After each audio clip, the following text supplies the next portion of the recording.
গুরুবে গৌরচন্দ্রায় রাধিকায় তদালয়ে কৃষ্ণায় কৃষ্ণ ভক্তায় তদ্ভক্তায় নমো নমঃ। কলিযুগ পাবনবতার শ্রী শ্রী গৌরাঙ্গ মহাপ্রভু দক্ষিণ ভারত ভ্রমণ করতে করতে আজ তিনি গোদাবরী নদীর তীরে এসে উপস্থিত হয়েছেন। গোদাবরী দেখিয়া হইল যমুনা স্মরণ, তীরে বন দেখিয়া স্মৃত হইল বৃন্দাবন। দক্ষিণ ভারতে গোদাবরী নদী দর্শন করে পূর্বলীলা স্মরণ হয়ে তিনি যমুনা বনে করছেন। তীরের নিকটবর্তী বনকে দেখে বলছেন, এই তো বৃন্দাবন, এই তো সেই যমুনা নদী। সেই বনে কতক্ষণ করি নিত্য গান, গোদাবরী পার হইয়া তাতে কইলা স্নান। এবার গোদাবরী নদীর ওই পার থেকে এই পারে আসলেন, পার হয়ে দেখলেন এখানে বেশ সুন্দর ঘাট। মহাপ্রভু তখন চিন্তা করলেন যে না, ঘাট থেকে একটু দূরে গিয়ে স্নান করা ভালো। ঘাটে তো সব ধরনের লোক আসবে, গল্প মারবে, বসবে, স্নান করবে, এতে আমার ভজনের বিঘ্ন হবে, আমি একটু দূরেই। তাই মহাপ্রভু স্নান করলেন। স্নান করার পরে ঘাট থেকে একটু দূরে গিয়ে একটা স্থানে বসে এবার কৃষ্ণ নাম জপ করছেন। ঘাট থেকে একটু দূরে গিয়ে ওখানে বসে তিলকান্নিক করে এবার মন্ত্র জপ শুরু হয়েছে, মালা জপ।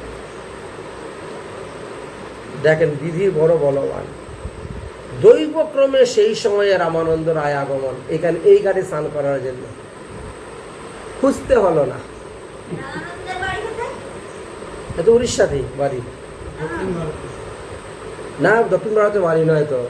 বাড়ি তো হলো জগন্নাথ পুরী থেকে 18 কিলোমিটার দূরে। হ্যাঁ, তোমরা আলালনাথ গিয়েছো দর্শন করতে? তুমি বৎসরে বৎসরে যাও জগন্নাথ পুরী?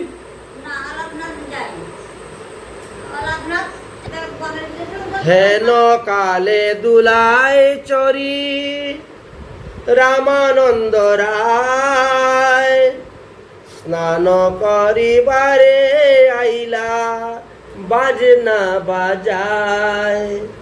কত বড় লোক, চিন্তা করেন। হ্যাঁ, ঢাক ঢোল বাজিয়ে একেবারে আসছেন। কিসের মধ্যে করে আসছেন? দুলায় চরি। উনি দুলার মধ্যে বসা, চারজনে কাঁধে করে উনাকে নিয়ে আসতেছে। শুনেছেন? কত নামি দামি ব্যক্তি এখন বুঝেন, বুঝলেন? সঙ্গে আবার বহু ব্রাহ্মণ মন্ত্রপাঠ করবে, যে বৈদিক মন্ত্র পাঠ করবে। উনি ওখানে তর্পণ করবেন, পিতৃপুরুষের উদ্দেশ্যে জল দিবেন। এই জন্য বৈদিক ব্রাহ্মণ এসেছে। না, দক্ষিণ ভারত। উনি তো রাজকার্য করার জন্য দক্ষিণ ভারতে গিয়েছিলেন। রাজার কার্য সামলানোর জন্য দক্ষিণ ভারতে গিয়েছিলেন। হ্যাঁ, রাজা প্রতাপরুদ্র পাঠিয়েছিলেন স্বদল বলে, সসৈন্যে, সৈন্য টৈন্য দিয়ে সবকিছু দিয়ে ওখানে যাও, আমার ওই কাজটা করে আসো। মন্ত্রী তো বলেছেন। যাই হোক, সঙ্গে সঙ্গে তার সঙ্গে বহু আইল বৈদিক ব্রাহ্মণ, বিধিমতে কইল স্নানাদি তর্পণ। আগে ওখানে বসে আগে পূজা করা হলো। পূজা করার পরে দণ্ডবত প্রণাম করে জল মাথায় নিবে, মুখে নিবে, তারপরে গিয়ে স্নান করবে। যে কোনো তীর্থে যাও, যে কোনো তীর্থে যাও, তুমি রাধাকুণ্ডে স্নান করতে যাও আর যে কোনো তীর্থে যাও বা গঙ্গা স্নান করতে যাও, আগে পূজার সামগ্রী নিয়ে যাবে, গঙ্গা পূজা। ঘাটে বসবেন, দণ্ডবোধ প্রণাম করবেন, করে আগে পূজা করবেন। পূজা করার পরে আবার দণ্ডবোধ প্রণাম করবেন, সেখান থেকে একটু জল নিয়ে মুখে নেবেন, একটু জল মাথায় দিবেন, তারপরে হামাগুড়ি দিয়ে দিয়ে গিয়ে জলে ঢুকতে, আগে পা দিতে নাই। যেই ফস করে পা দিয়ে দিলাম, পা ধুয়ে নিলাম, এরকম নিয়ম নেই, তীর্থ না, এটাই নিয়ম। তাই গোদাবরী এক মহাতীর্থ স্বরূপ। এই জন্য তিনি বিধি বিধান অনুসারে পূজা করবেন, স্নান করবেন, তর্পণ করবেন। এর জন্য বৈদিক ব্রাহ্মণ অনেক সঙ্গে করে নিয়ে গেছেন। প্রভু দেখি তার মন হইল চমৎকার, আসিয়া করিল দণ্ডবত নমস্কার। শ্রাদ্ধ শান্তিক্রিয়া মানে এই তর্পণ, স্নান তর্পণ করতে করতে হঠাৎ দেখতে পাচ্ছেন ওই দেখা যাচ্ছে একজন সন্ন্যাসী বসে হরিনামের মালা জপ করতেছে। তো এই রায় রামানন্দ দর্শন করেই তিনি তখন কি করলেন, ভিজা কাপড় ছেড়ে দিয়ে শুকনো কাপড় পরলেন, আর পরে গিয়ে মহাপ্রভুর ওখানে গিয়ে মহাপ্রভুকে দণ্ডবোধ করেছে। প্রভু বলেন, উঠো, কৃষ্ণ কৃষ্ণ কহ, উঠো, কৃষ্ণ কৃষ্ণ কহ। প্রথমেই দেখেছেন রায় রামানন্দ চিনে না মহাপ্রভুকে, আর মহাপ্রভু চিনেন না রায় রামানন্দকে। কখনো দেখেনি, নেই, দেখাই হয় নাই। এই প্রথম সাক্ষাৎ। মহাপ্রভু উঠো, কৃষ্ণ কৃষ্ণ করো, তখন সে উঠেছে, উঠে মহাপ্রভুর দিকে হাত জোড় করছে। মহাপ্রভু বলছে, তুমি কি রায় রামানন্দ? জিজ্ঞাসা করছেন, তুমি কি রায় রামানন্দ? রায় রামানন্দ তখন হাত জোড় করে বলছে, আমি একজন শূদ্র, আমি মন্দমতি, আমি নরাধম।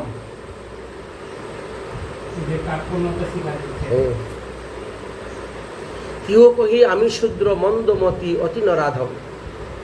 মহাপ্রভু তখন উঠেই তাকে আলিঙ্গন করেছেন।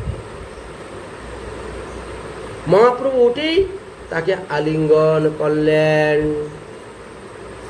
তৎক্ষণাৎ রায় রামানন্দের দেহে স্তম্ভ, শ্বেত, অশ্রু, হুঙ্কার, পুলক, বিবর্ণ আদি অষ্টসাত্ত্বিক ভাবের উদয় হয়ে গেল মহাপ্রভু আলিঙ্গন করা মাত্রই।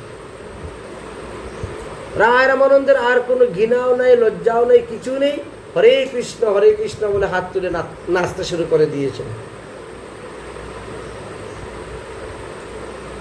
উভয়ে কৃষ্ণ কৃষ্ণ বলি নাচিতে লাগিলা, শুরু হয়ে গেল।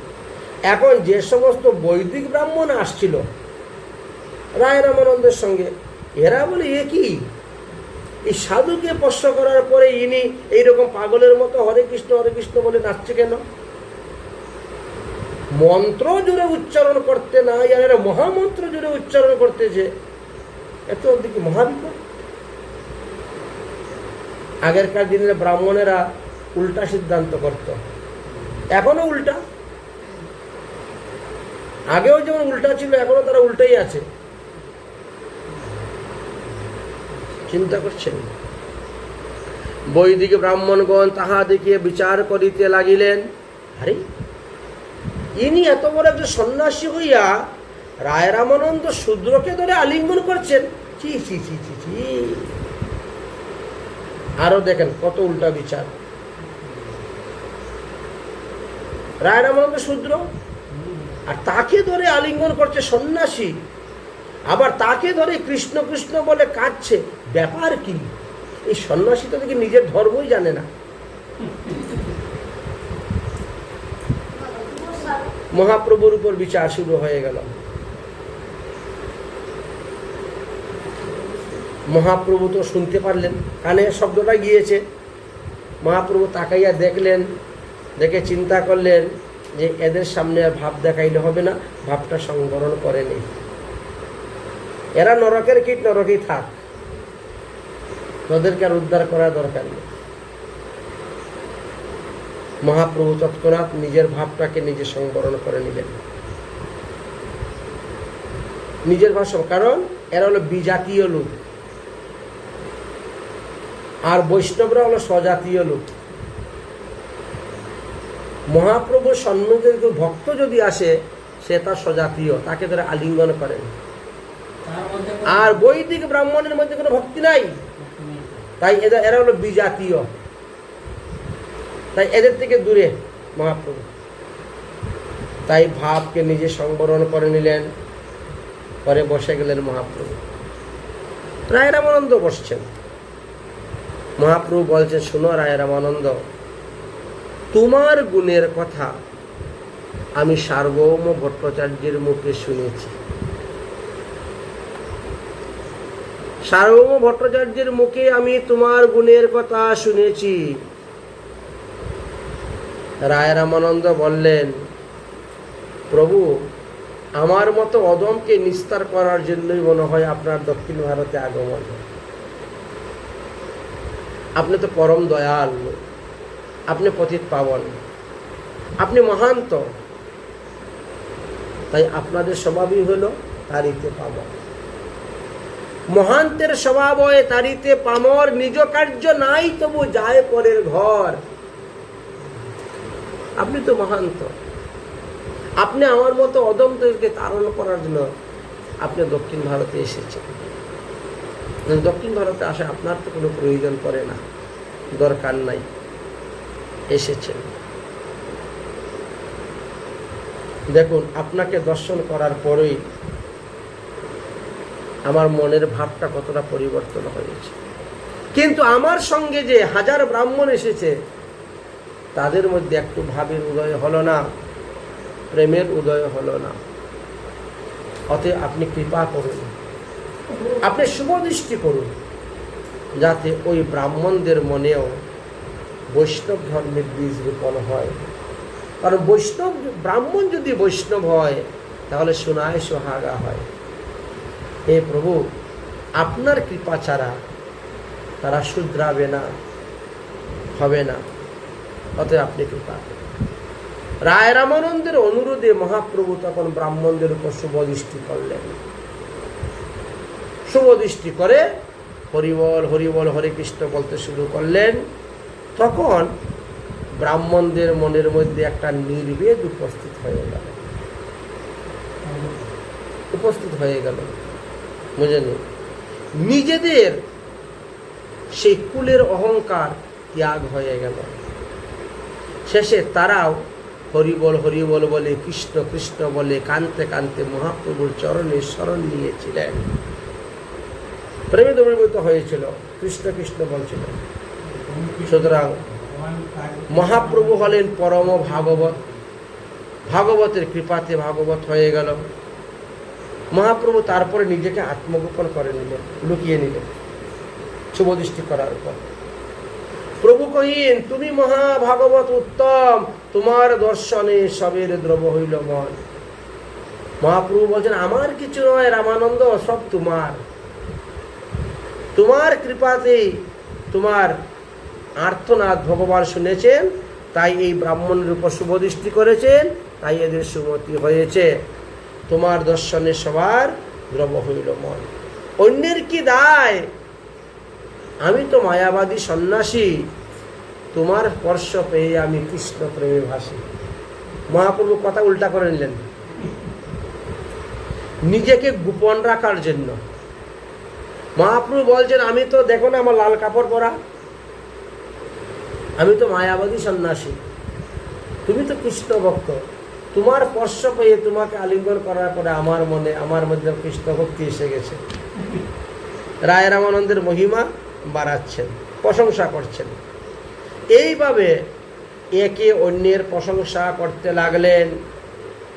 সেই সময়ে একজন বৈষ্ণব ব্রাহ্মণ দূর থেকে দেখতেছে, শুনতেছে। তারপরে তিনি আসে মহাপ্রভুকে প্রণাম করে বলছেন, প্রভু, আজকে মধ্যাহ্নকালে আমার এখানে প্রসাদ পাবেন, চলুন আমার এখানে। মহাপ্রভু বলছেন, ঠিক আছে, তাহলে চলো। রায় রামানন্দ বলছেন, প্রভু, আপনার মুখে দুটো কৃষ্ণ কথা শোনার ইচ্ছা ছিল। মহাপ্রভু বলছেন, এখন নয়, সন্ধ্যার পরে তুমি একা আসবে এখানে নদীর ঘাটে।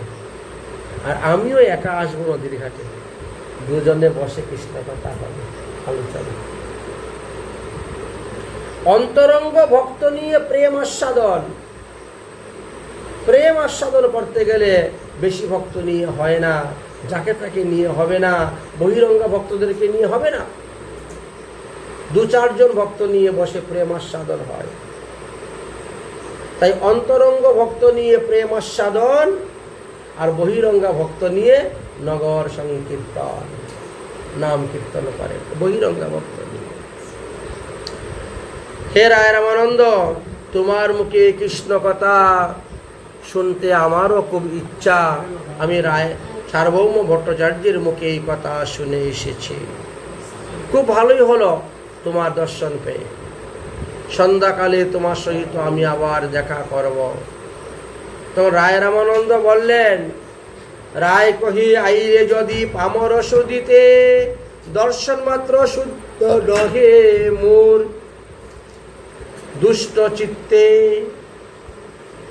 রায় রামানন্দ বলছেন যে হে প্রভু, আপনি যদি আমার মতো অদমকে শোধন করার জন্য এসেই থাকেন দক্ষিণ ভারত, তো দর্শন মাত্রই শুদ্ধ হব না, 2-4 দিন সময় লাগবে। অতএব 2-4 দিন সময় দিতে হবে, অন্ততপক্ষে 5-7 দিন রহ, তবে আমার ভজন হইবে মার্জন। রায় কহে আইলা যদি পামর সুদিতে, দর্শন মাত্র শুদ্ধ নহে মোর এই চিত্তে। দিন 5-7 রহি করহ মার্জন, তবে শুদ্ধ হইবে মোর এই দুষ্ট মন। 5-7 দিন যদি আপনার সঙ্গ না করি, তাহলে আমার এই দুষ্ট মন শুদ্ধ হইবে না। অতএব আপনি 5-7 দিন অবস্থান করুন। মহাপ্রভু বলেন, ঠিক আছে, তাই হবে। মধ্যাহ্ন ভোজন করিতে প্রভু করিলা গমন। ওই ব্রাহ্মণের বাড়ি, বৈষ্ণবের বাড়ি। দুপুরবেলাও প্রসাদ পেয়ে বিশ্রাম করলেন। সন্ধ্যার সময়ে পুনরায় গোদাবরী নদীর তীরে এসে বসলেন। কিছুক্ষণ পরে রায় রামানন্দ একজন ভৃত্যকে সঙ্গে করে নিয়ে এসে উপস্থিত হলেন।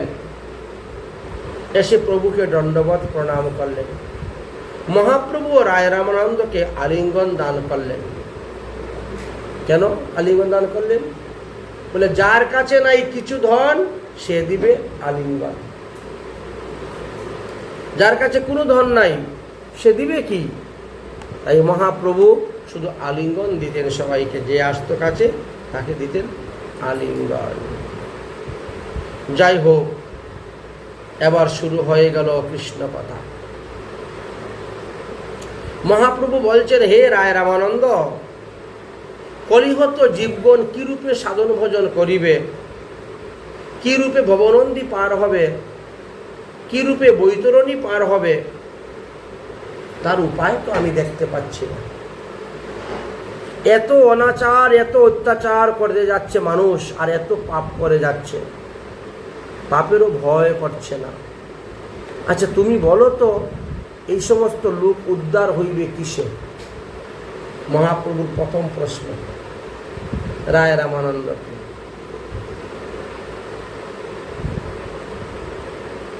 রায় রামানন্দ কিন্তু তখনও মহাপ্রভুকে ঈশ্বর বলে বুঝতে পারেন নাই।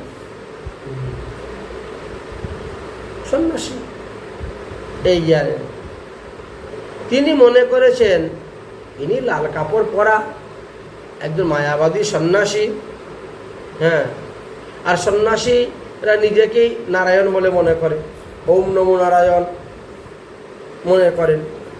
সন্ন্যাসী মাত্রই নারায়ণ জ্ঞানে তাদেরকে দেখতে হয়, তাদেরকে দণ্ডবত প্রণাম করতে হয়, এটা শাস্ত্রে লেখা আছে, বই পুস্তকে লেখা আছে। এই জন্য মহাপ্রভুকে তিনি ওইভাবে সম্বোধন করতেন, কিন্তু প্রকৃত ঈশ্বর বলে এখনো বুঝতে পারেননি।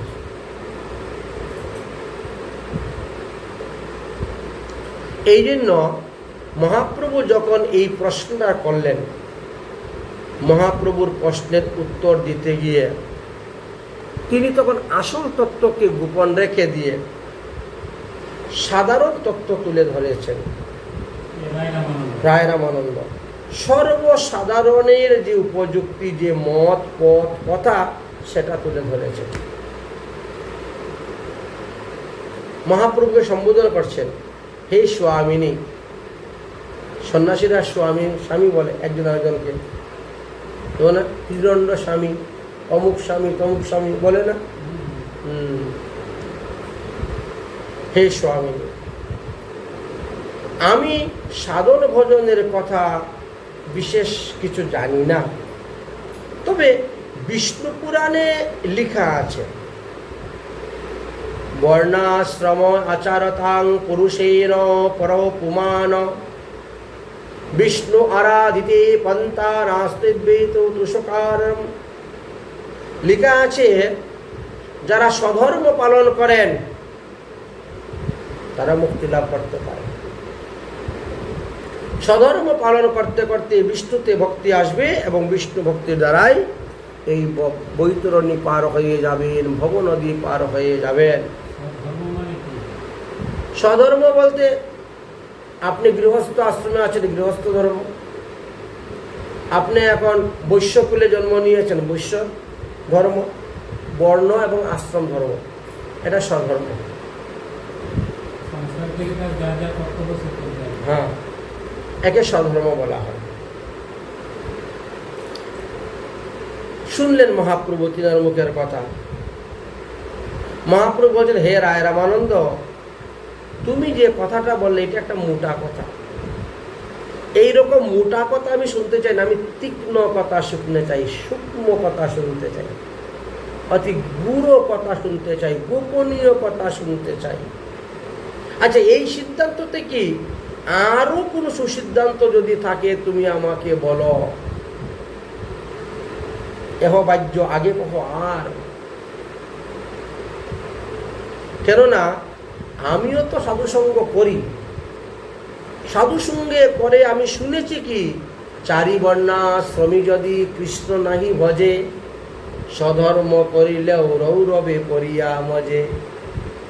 অর্থাৎ স্বধর্মের দ্বারা কেউ কখনো মুক্তি লাভ করতে পারবে না। পুনরপি জননম পুনরপি মরণম পুনরপি মাতৃ জঠরে শয়নম, এই 84 লক্ষ যোনি ভ্রমণ নিবারণ হবে না।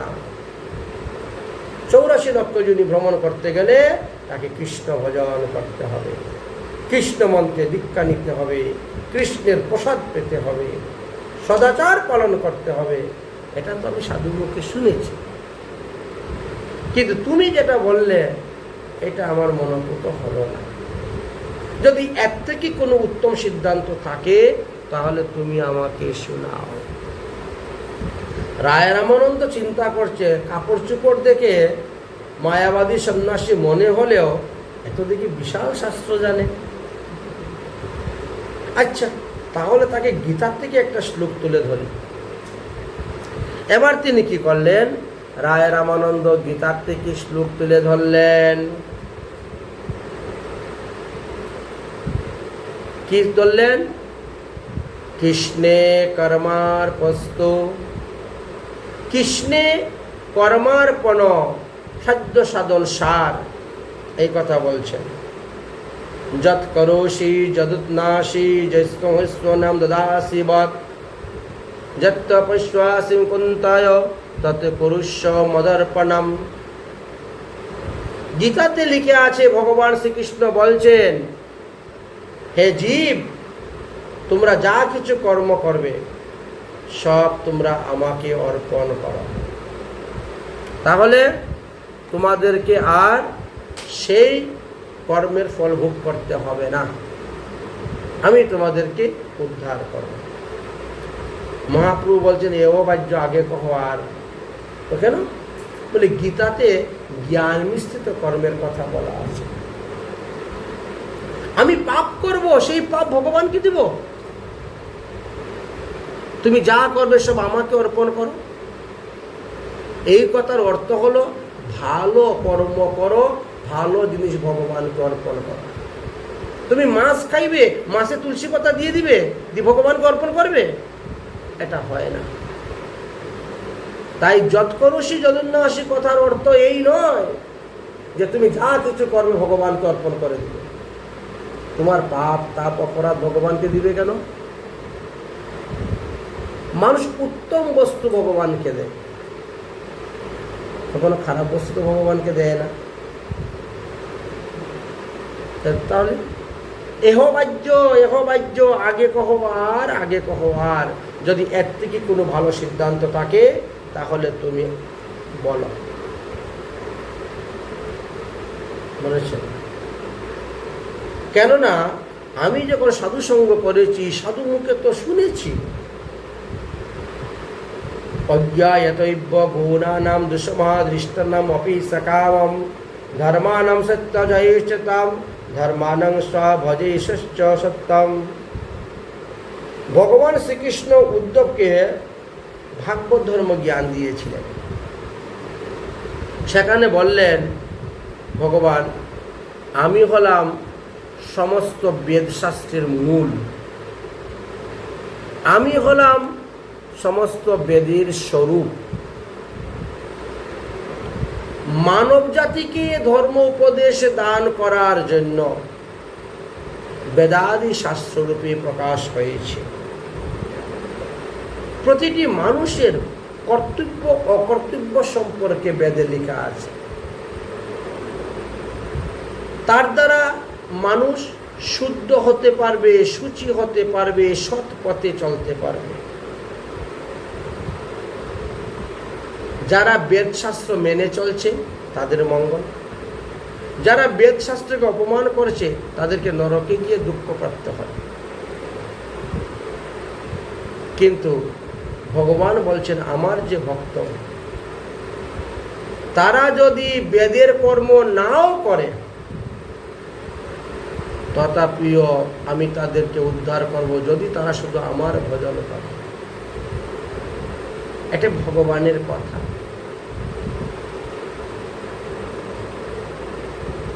তুমি যে দেখাইলে যে মানুষ স্বধর্ম করবে, কিন্তু ভগবান তো বলছে সর্বধর্ম পরিত্যাজ্য মামেকং শরণং ব্রজ।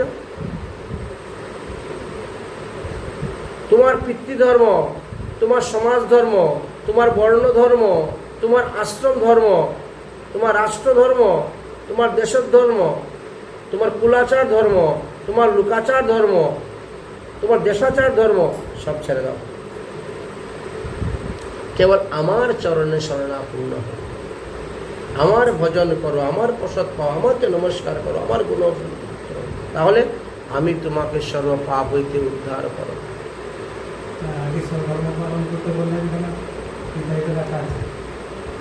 এইবার প্রথমে হলো মোটা কথা, পরে হলো চিকন কথা।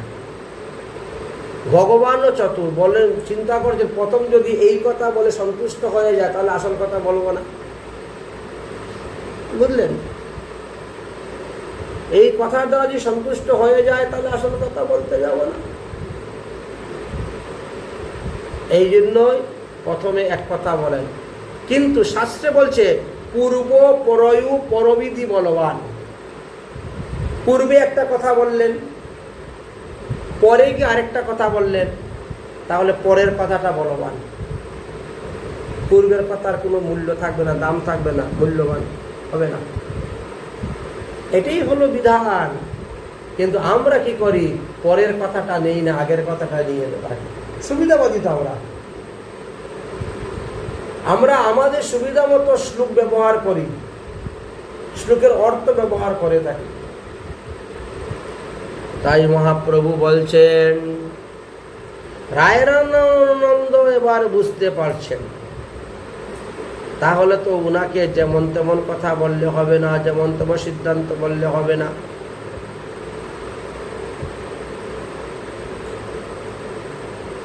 আর একটু ভিতরে গভীরে কথা বলতে হবে। এবার রায় রামানন্দ বলছেন, জ্ঞান মিশ্রিত ভক্তি সাধ্য সার সম্পর্কে তুলে ধরছেন। ব্রহ্মভূত্বা প্রসন্নাত্মা নৌসুচন্তি ন কাঙ্ক্ষতি সম সর্বেষু ভূতেষু মদ্ভক্তি লভতে পরম। অবেদ ব্রহ্মবাদ রূপ জ্ঞান চর্চার দ্বারা এবং স্বয়ং ভগবানকে প্রসন্ন করার জন্য যাহা যাহা প্রয়োজন তাহা সমভাবে যুক্ত হইয়া কর্ম করে, পরে মানুষ ব্রহ্মত্ব লাভ করতে পারে, পরম মুক্তি লাভ করতে পারে, মুক্তি লাভ করতে পারে। পরাভক্তি অর্থাৎ যাহা প্রাপ্ত হলে আর কিছু পাওয়ার বাকি থাকে না, যাহা জানলে পরে আর কিছু জানার বাকি থাকে না। এই শ্লোকের তাৎপর্য হলো যে পূর্বে প্রথমে তুমি কর্ম মিশ্রিত ভক্তি করো, তারপরে আস্তে আস্তে তোমার উৎকৃষ্ট ভক্তি লাভ করতে পারবে। মহাপ্রভু বলেন, এহ বাহ্য আগে কহ, আর কর্ম মিশ্রিত ভক্তি করতে করতে যদি মরে যায় তার শুদ্ধ ভক্তি তার লাভ হলো না। জ্ঞান মিশ্রিত ভক্তি কাজ করতে করতে যদি মরে যায় তাহলে শুদ্ধ ভক্তি সে আর পেল না। অতএব এহ বাহ্য আগে কহ, আর রায় কহে তাহলে জ্ঞান শূন্য ভক্তি হয় সর্বসাধ্য সার। জ্ঞানের প্রয়োজন নেই, ভক্তি থাকলেই যথেষ্ট। সর্বসাধ্য সার, এটা গীতাতে না, এটা ভাগবতে বলেছে। ভাগবতের 10ম স্কন্ধের 14 অধ্যায়ের 3 নম্বর শ্লোকে আছে, জীবতি সন্মুখারিতাং ভগবতাং বার্তায়াম স্থানং স্থিতায়াম শ্রুতি গৃত্তানাম তনৌনুভং ময়োভিব। দেওয়া ছিল, যে প্রয়োষ্ণ অন্য জাহাতম অপিতাং পশ্যতে তদিষ্কিলিকম। ব্রহ্মা সেখানে ভগবানকে বলছেন, হে ভগবান, নির্বেদ ব্রহ্ম চিন্তা রূপ জ্ঞান চর্চা সম্পূর্ণরূপে দূর করিয়া তোমার ভক্তগণ সাধুমুখে বিগলিত হরিকথা শ্রবণ করলেই তারা সমস্ত পাপ তাপ অপরাধ থেকে মুক্ত হয়ে ভগবত ধামে চলে যেতে পারে। তোমার এত বেদ বেদান্ত আদি পড়ার দরকার নেই, এত উচ্চ শিক্ষা লাভ করারও প্রয়োজন পড়বে না। যদি তুমি শ্রদ্ধা সহিত, ভক্তির সহিত, নিষ্ঠার সহিত, প্রেমের সহিত সাধুমুখে প্রতিদিন হরিকথা শ্রবণ করো। সাধুমুখে হরিকথা শ্রবণ করার দ্বারা কোটি কোটি জন্মের অর্জিত সমস্ত পাপ নষ্ট হয়ে যায় এবং তিনিও হরিধামে গমন করিয়া থাকেন। মহাপ্রভু তখন হাসলেন, এহ হয়, এহ হয়, ঠিক। সন্তুষ্ট হয়ে গেলেন মহাপ্রভু। খুব ভালো, খুব ভালো, খুব ভালো কথা বলেছ, উত্তম কথা বলেছ, উত্তম কথা বলেছ। প্রসন্ন হয়ে গেলেন মহাপ্রভু, ভালো কথা বলেছ। আচ্ছা, যদি এর থেকে আরো ভালো কথা থাকে তাহলে তুমি আমাকে শোনাও।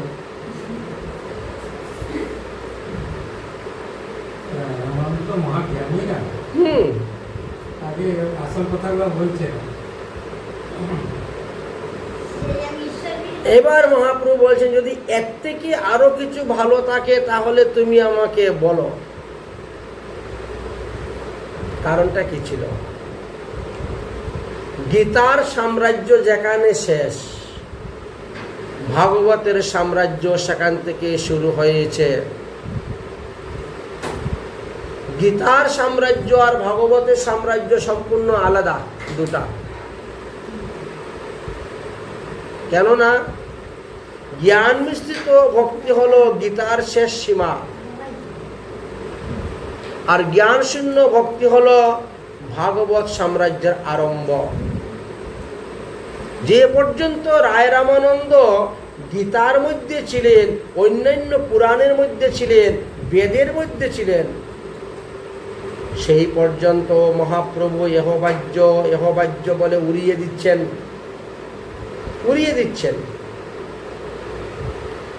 কিন্তু যখন রায় রামানন্দ জ্ঞান শূন্য ভক্তির কথা ভাগবত থেকে তুলে ধরলেন, ভাগবত সাম্রাজ্যে প্রবেশ করলেন, তখন মহাপ্রভু এহ হয়, আগে কহ আর, আগে কহ আর। এটা ঠিক আছে, তবে এর থেকে যদি ভালো থাকে তাহলে শোনাও।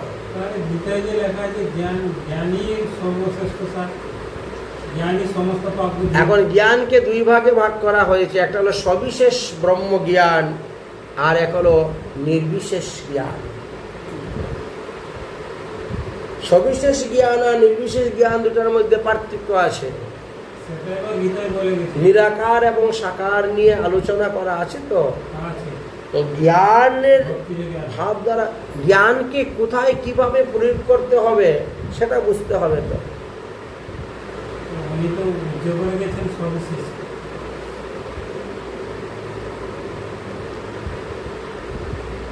রায় রামানন্দ তখন প্রেম ভক্তি সাধ্য সাধন সারের কথা বললেন। এবার বলছেন জীবের মুক্তির একমাত্র উপায় হলো প্রেম ভক্তি সাধ্য সাধন সার।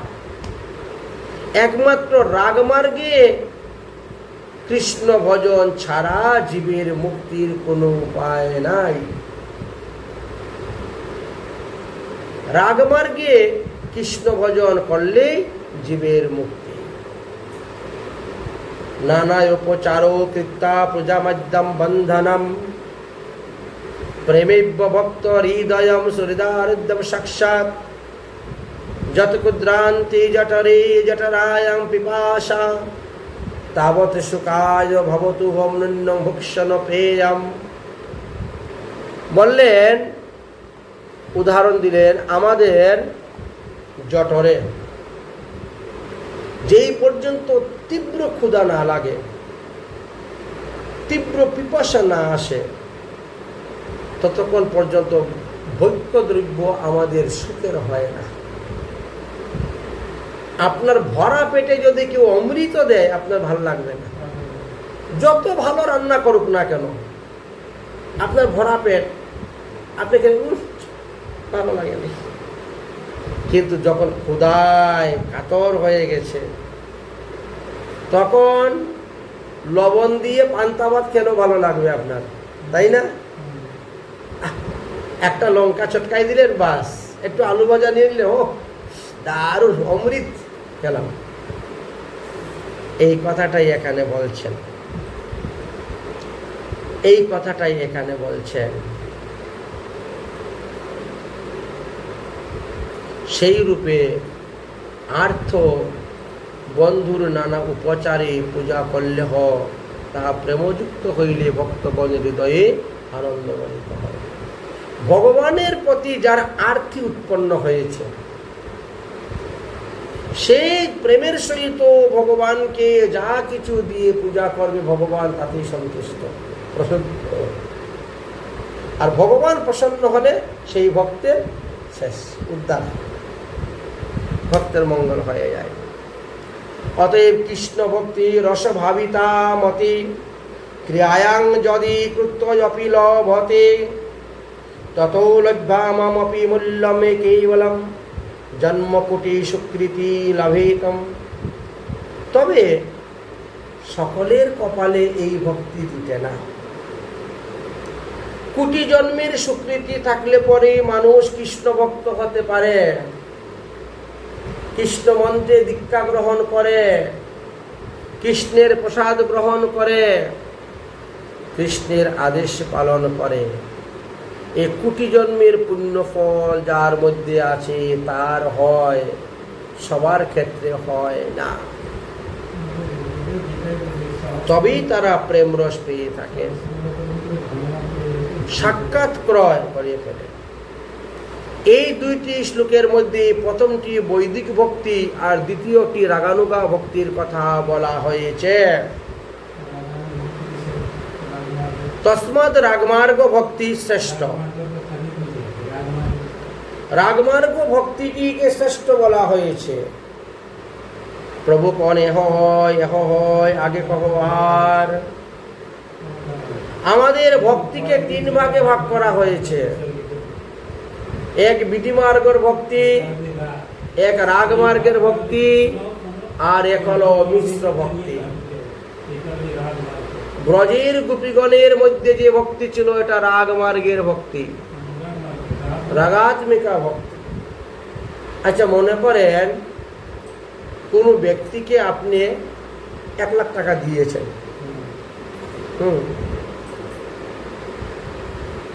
হয় আপনি ধারই দেন বা এমনি বলছেন যা আমার টাকাটা তোমার কাছে রাখো, আমার যখন প্রয়োজন তখন আমি নিব, আমার টাকাটা তোমার কাছে রাখো, আমি প্রয়োজনে নিব। অথবা কেউ ধার চেয়েছে তাকে আপনি দিয়েছেন, আচ্ছা ওই টাকাটাকে আনার জন্য পুনরায় পাওয়ার জন্য আপনার কীরকম প্রয়াসটা থাকবে,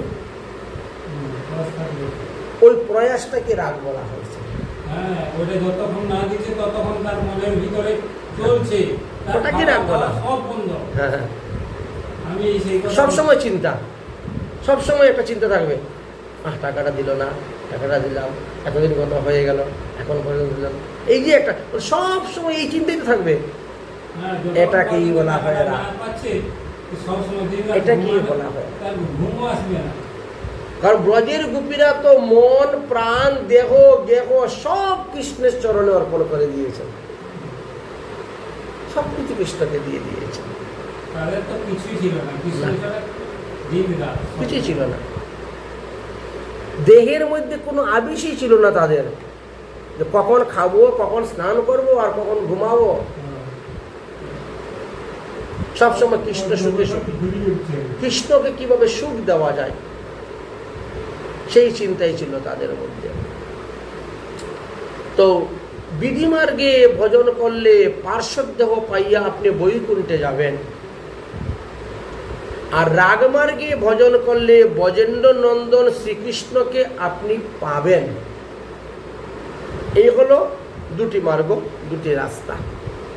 এই জন্য বলছেন বিধি মার্গ ছাড়িয়া তুমি রাগমার্গে ভজ।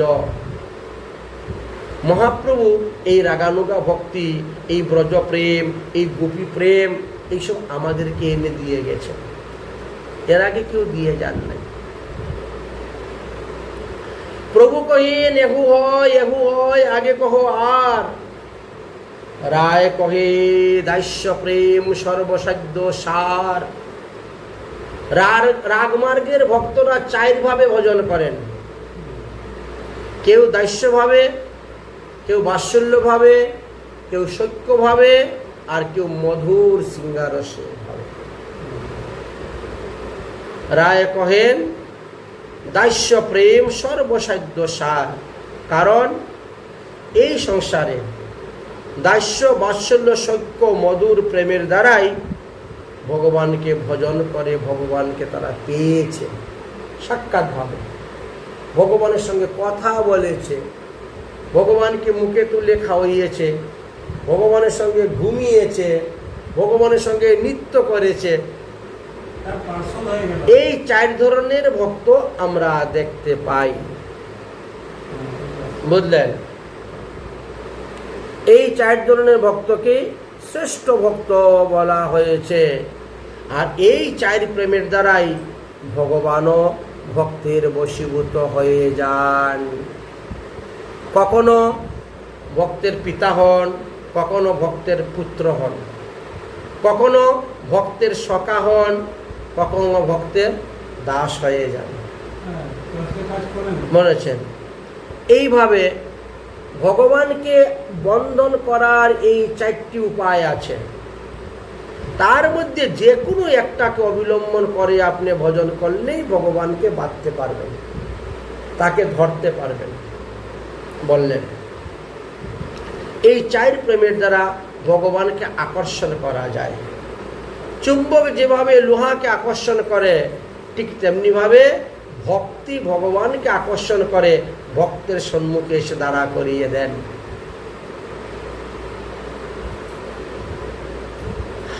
পিতা, পুত্র, সখা, পতি, এইভাবে মনে করে কৃষ্ণকে ভজন করা। তার মধ্যে যে কোনো একটা, যত নামম স্তুত মাত্রেণ পুমানং ভবিতম নির্মল, তস্য কীর্ত পদং কিবা দাস্য নামানুবিশেষতে। বললেন যে দাস্যভাবে ভজনটা সর্বশ্রেষ্ঠ, কিন্তু দাস অল্পভাগে হওয়া যায় না। বহু জন্মের স্বীকৃতির পরে মানুষ ভগবানের দাস হইতে পারে। ভগবান তাকে দাস করতে গেলে তাকে অনেক পরীক্ষা করেন, অনেক পরীক্ষা করার পরে ভগবান তিনার দাস তাকে দেন। তো দাস পদবী লাভ করা খুব কঠিন। অনেক জন্মের স্বীকৃতি না থাকলে দাস পদবী পাওয়া যায় না। বুঝলেন? ভগবানের দাসগণ সবাই তৃপ্ত স্বরূপ। ভগবানের দাসগণ যারা আছে সবাই তৃপ্ত স্বরূপ। এই দাস্যভাব পেলে পরে আর কোনো কিছু পাওয়ার অবশিষ্ট থাকে না। অতএব ভক্তগণ, অল্প ভাগ্যে নামানীয় দাস হেন নাম, অল্প ভাগ্যে নামানীয় দাস হেন নাম। আর অল্প ভাগ্যে ভগবান কাউকে দাস বানাই না। এই জন্যই বলছি, অনন্ত অনন্ত রসের মধ্যে দাস্য রসের প্রেমকে শ্রেষ্ঠ বলা হয়েছে। কারণ দাস্য রসের ভক্ত যারা, তারা ভগবানের সব সেবা করতে পারে। পা টিপিয়ে দেওয়া, পা থেকে আরম্ভ করে মাথা পর্যন্ত, স্নান করিয়ে দেওয়া, গায়ের ধুলো মোছা মুছে দেওয়া, তাকে বাতাস করা, তাকে স্নান করানো, তার কাপড় চোপড় পরানো, তার রান্না বান্না করে দেওয়া, তার খাওয়া দাওয়া করা, কোনো কিছুতে কোনো নিষেধ নেই, বাধা নেই। অতএব দাস্য প্রেমটা না শ্রেষ্ঠ। আবার যদি কোনো ভুলও করে দাস, ভগবান ক্ষমা করে দেন। দাসের অপরাধ নেন না ভগবান, কিন্তু সকা অপরাধ করে সকার দোষ নিয়ে নেন, অন্য অপরাধ করে তার দোষ নিয়ে নেবেন। কিন্তু দাস যে, তার অপরাধ ভগবান নেয় না। আয় বললে আয় না, অনেক সময় যা বললে যায় না, তথাপিও ভগবান অপরাধ নেয় না দাসের। এই জন্য দাস্য রসের দ্বারা ভগবানকে তাড়াতাড়ি বাঁধা যায়, সম্পূর্ণভাবে সেবা করা যায়। দাস্য রূপের উদাহরণ হনুমানকে দিয়েছিলেন। মহাপ্রভু তখন শুনে খুব হাসছেন, খুশি হয়ে গেছেন। সাধু সাধু সাধু, ধন্যবাদ, অনেক ধন্যবাদ তোমাকে রামানন্দ। সত্যি তুমি আজকে না আমাকে কৃতার্থ করে দিলে, তুমি আমার মনের কথা বললে, আমাকে কৃতার্থ করে দিলে। কিন্তু তারপরেও বলছি রামানন্দ, তার থেকে আরো শ্রেষ্ঠ উত্তম কিছু থাকলে বলো না আমাকে। এর থেকে উত্তম থাকলে আরো কিছু বলো। রায় কহে সৈক্য প্রেম সর্বসাধ্য সার। বলছে না, দাস থেকেও আরো শ্রেষ্ঠ হলো দাস্য। কেন? সৈক্য ভাব, সখা। রায় কহে সৈক্য প্রেম সর্বসাধ্য সার। মহাপ্রভু বলেন, কেমন করে এটা হলো বুঝলাম না। বলে কেন? ওটা যে কাঁধে চড়ে, কাঁধে চড়ায়, এতে ভগবানের আর আনন্দ। আচ্ছা, ভগবান যদি কোনো দাসের কাছে হেরে যান, দাস কিন্তু কিছু বলবে না, সখারা কিন্তু ছাড়ে না। কপাটি খেলায় কৃষ্ণ হেরে গেছেন, কৃষ্ণ তুমি হেরে গেছো, অতএব আমাকে তুমি কাঁধে নাও বলে লাভ দিয়ে কৃষ্ণের কাঁধে উঠে যায়। বৃন্দাবন থেকে ভান্ডির বন পর্যন্ত নিয়ে যাওয়া কাঁধে করে, এমন পণ ছিল খেলা। হ্যাঁ, যে হেরে যাবে, কৃষ্ণ খেলতে খেলতে হেরে গেছে, শ্রীরাম এক লাভে উঠে গেছে কৃষ্ণের কাঁধে, চল আমাকে নিয়ে, হেরে গেছে। ওই প্রেমটা ভগবানের কাছে আরো সুখের। কারণ ভগবান ইচ্ছা করে হেরে যান ভক্তের সেবা করার জন্য, বন্ধুদের সেবা করার জন্য, এতে তিনি সুখ পেতেন। আচ্ছা, বলছেন আবার সত্যের মধ্যেও কিন্তু দাস্য আছে। কৃষ্ণ যখন খেলা করতে করতে খুব ঘেমে যেতেন, একবারে মুখ ঘেমে যেত, সূর্যের তাপে শরীর কালো হয়ে গেছে, না ভাই আর খেলবো না, আর খেলবো না, কি ঘেমে গেছি রে। কৃষ্ণ বস গাছের নিচে বসে আবার বাতাস করতেছে। হ্যাঁ, গাছের ডাল ভেঙে এনে বাতাস করে পাতা দিয়ে। আরেক সকালে এসে দেখেন খেলতে খেলতে তার পায়ে ব্যথা হয়ে গেছে, পাটা টিপে দিই। আচ্ছা, সৈক্যের মধ্যে দাস্য আছে, কিন্তু দাস্যের মধ্যে সৈক্য নাই। এই জন্য বললেন যে দাস্য থেকে সৈক্য আরো শ্রেষ্ঠ, আরো শ্রেষ্ঠ। ভগবানকে প্রভু বলে তারা ভজন করে না। সুহৃদ সখা বন্ধু বলে ভজন করে, আগে নিজে খায়, যদি ওটা বিষফল হয়, বনের জঙ্গলের ফল তো জানি না কি ফল, যদি আমি খেয়ে মরে যাই কৃষ্ণ আমাকে বাঁচাবে, কিন্তু কৃষ্ণ যদি ফলটা খেয়ে মরে যায় তো কেউ বাঁচাতে পারবো না। এই জন্য তারা আগে নিজেরা ফলটা খেত, খেয়ে দেখলো ওটা ভালো আছে, খেতে মিষ্টি সুস্বাদ, নে কানাই খা, তুই খা এখন। কিন্তু দাস্যদের এটা করবে না। দাস্য তো আগে কখনো খাবে না। তুমি রান্না করে করে কি খাবে? যে রান্না করতে করতে খেয়ে দেখি লবণটা বেশি হয়েছে না কম হয়েছে, তারপরে ভগবানের ভোগ দিব, কখনো হবে না। সকারা পারে, সত্য প্রেমে হবে, দাস্য প্রেমে হবে না। দাস্য প্রেমে ভগবান খাওয়ার পরে আমি পাব। শ্রী ভগবানকে প্রভু বলে ভজন করার যে সুখ, তদপেক্ষা সুখ হলো বেশি সখা বলে ভজন করা। বুঝলেন? কৃষ্ণের সঙ্গে খেলাধুলা করতেছে, কিন্তু দাস্যরা খেলাধুলা করবে না প্রভুর সঙ্গে, এই জন্য আনন্দ। প্রভু কহেন এহ উত্তম, এহ উত্তম, এহ উত্তম, আগে কহ আজ। যদি এর থেকে আরো শ্রেষ্ঠ থাকে তাহলে তুমি আমাকে বলো। রায় কহেন বাৎসল্য প্রেম সর্বসাধ্য সার, সখ্য প্রেম থেকে আরো উপরে হলো বাৎসল্য প্রেম। বলে কিরকম ভাবে? তুমি আমাকে বুঝাও। বলছেন দেখো, বাৎসল্য প্রেমে আমরা কি করি? ছেলে মেয়েদেরকে পায়খানা করাই, প্রস্রাব করাই, তার মলমূত্র পরিষ্কার করি, তার জামা কাপড় ধুয়ে দেই, কচে দেই, তাকে স্নান করাই, হ্যাঁ, আবার সে দুষ করলে তাকে মারিও, শাসনও করি। কিন্তু সৈক্যরা তো মারতে পারবে না, শাসনও করতে পারে না। বুঝতে পারলেন? এই জন্য বললেন যে বাৎসল্যের মধ্যে সৈক্য আছে। মা বাবারা কি ছেলে মেয়ের হাত পা টিপে দেয় না? তো পা টিপে দেওয়া তো দাস্যের কাজ। তো বাৎসল্য প্রেমে মা বাবা, ছেলের যদি জ্বর হয় তো মাথার মধ্যে জল দিবে, বাতাস করবে, তার পায়ের মধ্যে তেল মাখিয়ে দিবে, পা টিপে দিবে। আবার ছেলে দুষ্করে শাসনও করবে, মারবেও। এই জন্য বললেন যে সৈক্য প্রেমটা এর থেকেও আরো শ্রেষ্ঠ হলো বাৎসল্য প্রেম।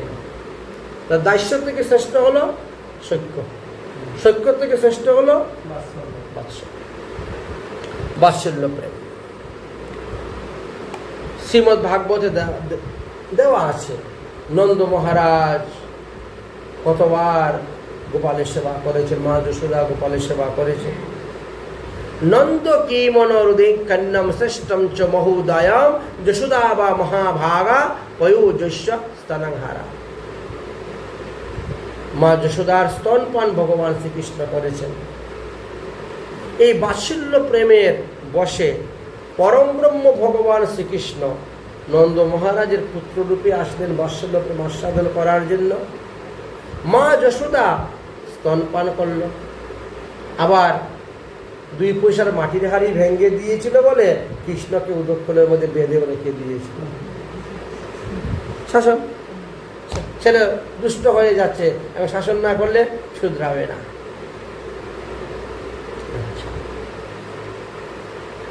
যশোদা দেবী ভগবান শ্রীকৃষ্ণের নিকট থেকে যে কৃপা প্রসাদ পেয়েছিলেন, ব্রহ্মা পর্যন্ত সেটা পায় নাই, মহাদেব পর্যন্ত সেটা পান নাই, লক্ষ্মী দেবী পর্যন্ত সেটা পান নাই।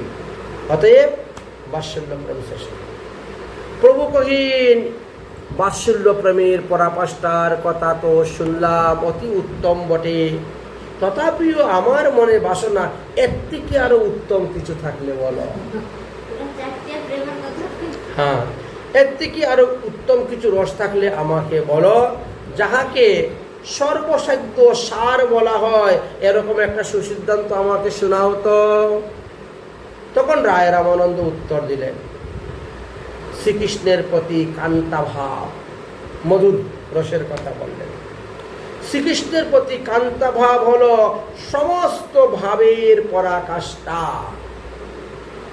ভাবের পরাকাষ্ঠা। প্রেমের পরাকাষ্ঠার রূপ সাধ্যগণের সার। কারণ সাধারণ প্রেমে যে মমতার অভাব দেখা যায়, দাস্য রসের বিভ্রসনতা হয়, বা বিশ্বাসের অভাব সত্যের মধ্যে হয়, আবার স্নেহাদির অভাব বাৎসল্য প্রেমেতে হয়, কিন্তু মধুর প্রেমেতে গিয়ে আর কোনো কিছুর অভাব নাই, সব পূর্ণ হয়ে যায়। বাৎসল্য প্রেমে আমরা আমাদের ছেলে মেয়েদের সঙ্গে 10 বছর 12 বছর 15 বছর থাকতে পারি, তারপরে না, তারপরে আলাদা আলাদা বিছনায় শয়ন, ঠিক না? কিন্তু মধুর প্রেমে সারা জীবন থাকতে পারবে।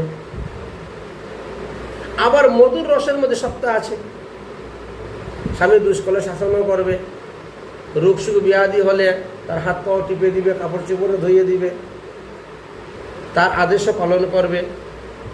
মানে মধুর রসের মধ্যে দাস্যও আছে, সৈক্যও আছে, বাৎসল্যও আছে, বুঝলেন? এই জন্য এই রমণীদেরকে অনেক নাম দেওয়া হয়েছে, জননী, রমণী, ঘরণী, এরকম নাম দেওয়া হয়েছে। ভোজনে জননী, খাওয়ার সময় মায়ের মতো স্নেহ করে খাওয়ায়, বুঝছেন? এই জন্য এক এক সময় এক এক নাম দেওয়া আছে, মাতৃলোকের অনেক নাম দেওয়া আছে। তো এইভাবে রায় রামানন্দ শ্রীমৎ ভাগবতের এক প্রান্ত থেকে বলতে বলতে ভাগবতের অন্য প্রান্তে গিয়ে পৌঁছে গেছে, ভক্তি তত্ত্বের কথা বলতে বলতেই। কিন্তু তথাপি মহাপ্রভুর মনে আর শেষ হচ্ছে না, এর থেকে আরো উত্তম থাকলে বড়, এর থেকে আরো উত্তম থাকলে বড়, এইভাবে বলতে শুরু করেছেন। মহাপ্রভু বলছেন, হে রায় রামানন্দ, তুমি যে বললে যে সাধন ভক্তির শেষ সীমা হলো এই মধুর রসের ভজন, ইহা ঠিক, তবে আরো কিছু বাকি থাকলে তুমি বলো না আমাকে। এই কথা শুনিয়া রায় রামানন্দ অবাক, মহাপ্রভুর মুখের দিকে তাকাচ্ছে। এর আগেও জানার মতন অভিপ্রায় কোনো মানুষের কাছে আসে তো আমার জানা ছিল না, এর আগেও জানতে চাচ্ছে। এইরকম তো কোনো মানুষ আজ পর্যন্ত পাইই নাই। এর আগেও জানার জন্য অভিপ্রায় আছে, এর আগেও শোনার জন্য অভিপ্রায় আছে। আমি ভাগবতের এক প্রান্ত থেকে বলতে বলতে আরেক প্রান্ত থেকে পৌঁছে গেলাম, কিন্তু তারপরেও তিনি তার আগে আরো জানতে চান, আরো জানতে চান। এমন মানুষ যে পৃথিবীতে আছে এটা তো আমার জানা ছিল না। অতঃপর রায় রামানন্দ একটু মৌন হয়ে গেলেন, অন্যমনস্ক হয়ে চিন্তা করলেন। কতক্ষণ চিন্তা করার পরে বললেন, দেখুন সন্ন্যাসী ঠাকুর, কৃষ্ণ প্রাপ্তির উপায় বহুবিধ হয়। ভগবানকে পাওয়ার উপায় অনেক লেখা আছে শাস্ত্রে, সত্যভাবে, দাস্যভাবে, বাৎসল্যভাবে, মধুরভাবে, শান্তভাবে, অনেক উপায় লেখা আছে, কিন্তু এর আগে তো আমার জানা নাই। কৃষ্ণ প্রাপ্তির উপায় বহুবিধ হয়। মহাপ্রভু বলছেন, কৃষ্ণ প্রাপ্তির তারতম্য বহুত আছে। তাহলে কৃষ্ণকে পেলেই হবে না, কৃষ্ণ প্রাপ্তির তারতম্যতা বহুত আছে। কংস কৃষ্ণকে দেখেছে, তাই না? চানুর মুষ্টিক কৃষ্ণের সঙ্গে মারামারি করেছে, হাতাহাতি করেছে, যুদ্ধ করেছে, কত স্পর্শ হয়েছে না? উদ্ধার হয়েছে? হলো না। কৃষ্ণকে দেখে উদ্ধার হলো না, কৃষ্ণের সঙ্গে অঙ্গ স্পর্শ করেও প্রেমের উদয় হলো না, ভক্তির উদয় হলো না। ওদের কৃষ্ণকে দেখলেই হবে না। কৃষ্ণ প্রাপ্তির উপায় যেমন বহুবিধ আছে, কৃষ্ণ পাওয়ার ফলও তারতম্য বহুবিধ আছে। যেমন তেমন ভাবে কৃষ্ণকে পেলে তো কোনো লাভ হবে না। কৃষ্ণকে কিভাবে পেলে লাভ হবে সেটা আমি তোমার মুখ থেকে জানতে চেয়েছিলাম, তুমি সেটা আমাকে বলো।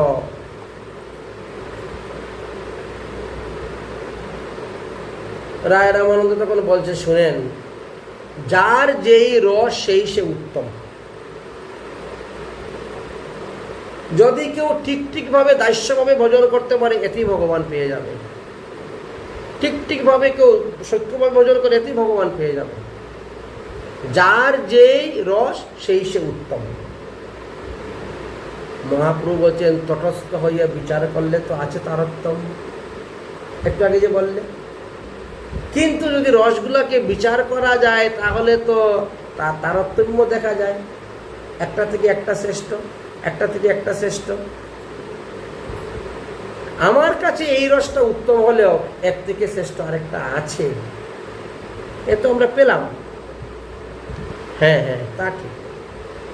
তবে এমন একটা রস আছে যে রসের উপরে আর কোন রস নেই। মহাপ্রভু যে সেটাই তো আমি জানতে চাচ্ছি, যার উপরে আর কোন রস নেই। সেটা হলো সিঙ্গার রস, মধুর রস। কান্তা ভাবে কৃষ্ণকে ভজন করে, পূর্ব রস গুণ সব বৈশে পরে এক দুই গুণেতে পঞ্চ পর্যন্ত বিস্তারে গুণাধিক আস্বাদন বারে প্রতি রসে শান্ত দাস্য সৈক্য বাৎসল্য সব গুণ এসে মধুরেতে বসে।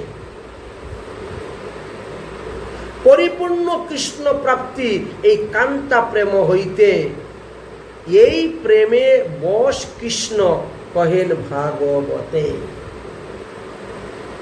একমাত্র গোপীদের প্রেমিক রাধারানীর প্রেমেতেই কৃষ্ণ বশ হয়েছিলেন, এটা ভাগবতে বলেছে। মহাপ্রভু বলছেন, একটু ব্যাখ্যা করে বুঝাও না জিনিসটা।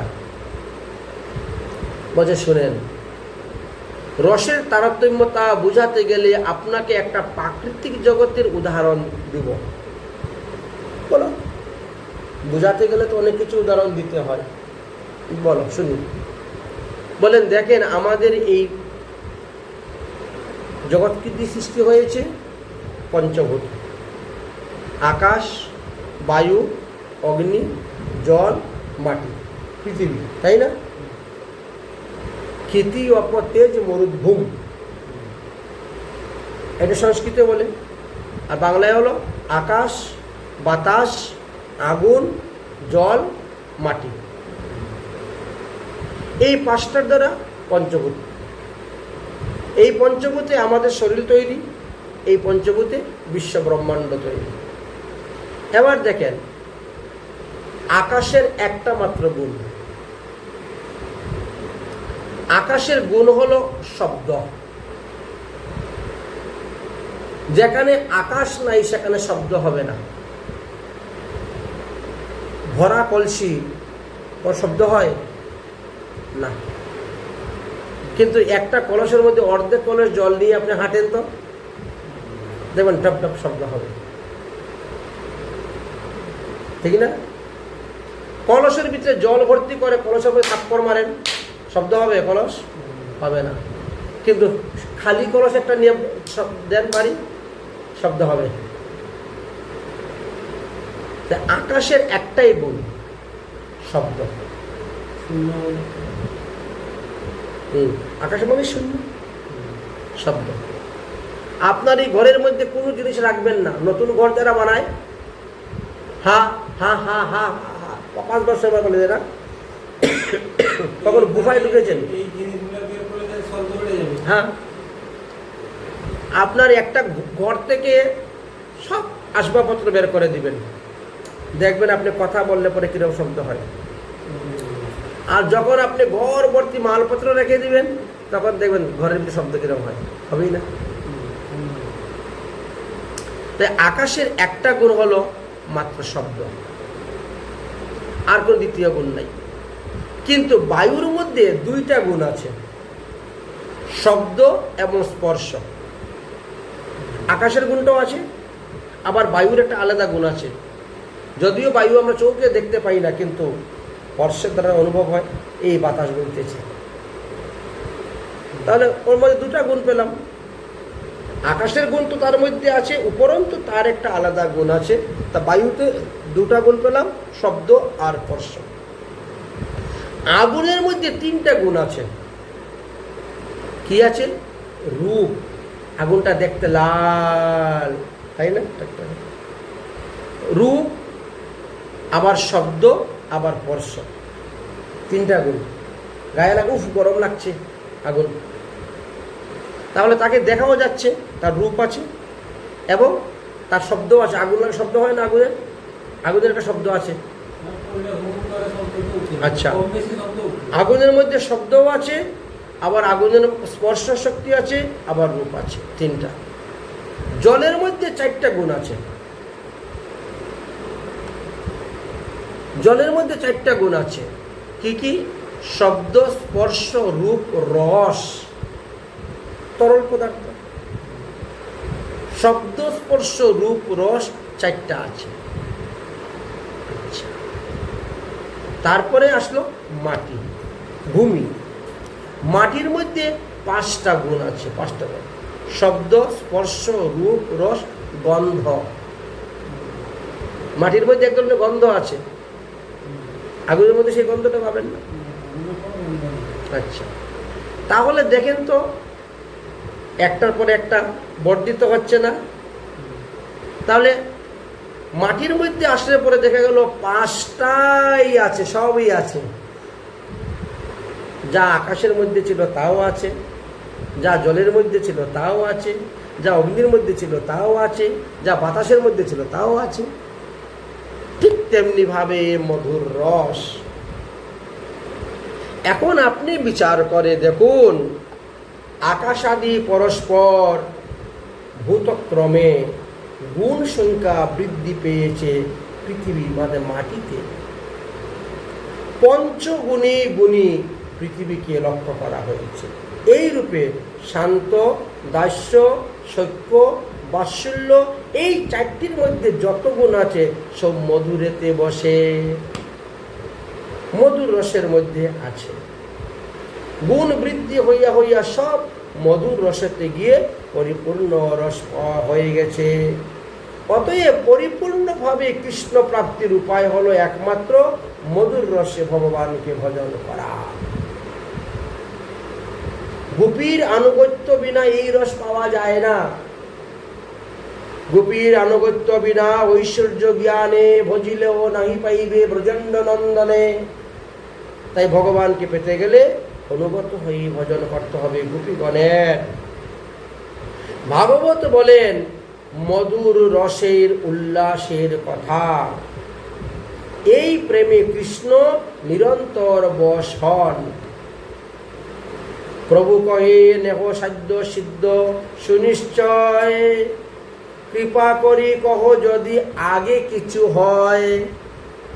মহাপ্রভু বলেন এবার সর্বসিদ্ধান্ত সার এসে গেল। আমরা জানতে পারলাম যে মধুর রস হলো সব থেকে শ্রেষ্ঠ। এর উপরে সাধ্য সাধন তত্ত্ব কিছু নাই আর।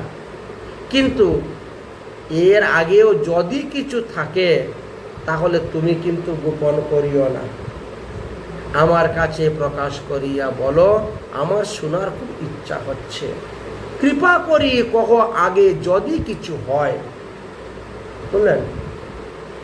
আপনি কৃপা করে আমাকে বলেন এর আগে যদি কিছু হয়। হ্যাঁ, রামানন্দ তো অবাক হয়ে যাচ্ছে, এর আগে আর কি বলবো, আমার তো মাথায় ধরছে না, আমার তো বুদ্ধি ধরছে না, এর আগে কিছু কি আছে। মহাপ্রভু বলছেন দেখো, আমাকে মায়াবাদী সন্ন্যাসী বলে ঠকাইও না, মায়াবাদী সন্ন্যাসী বলে আমাকে ঠকাইও না।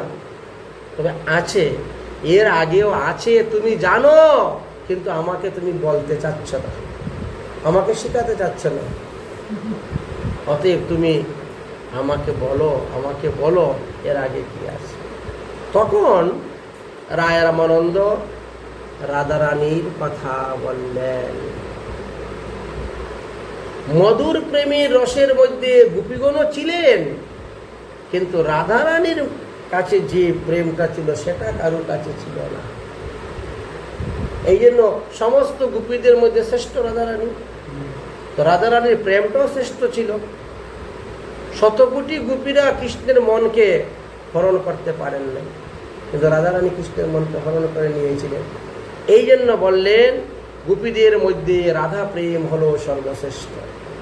এই রাধা প্রেমের তত্ত্ব কথা আগামী করলে আস্বাদন করব। আজকের মতো ভাগবতীয় কথা আমাদের এখানেই বিশ্রাম।